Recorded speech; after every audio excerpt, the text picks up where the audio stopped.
Hi guys, quick intro, quick and dirty.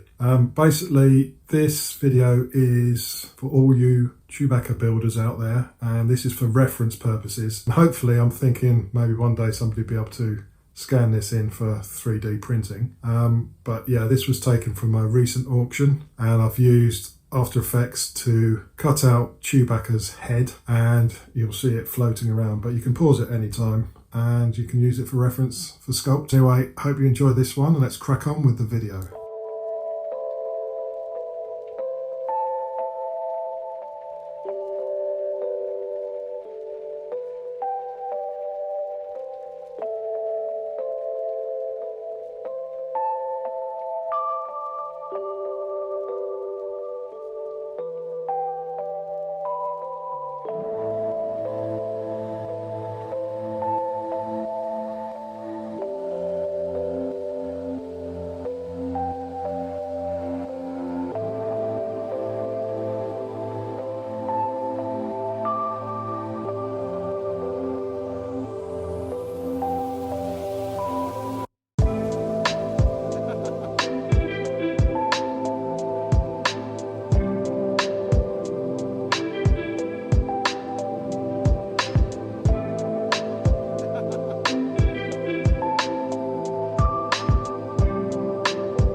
to rate, comment, and subscribe, and I'll catch you on the next one.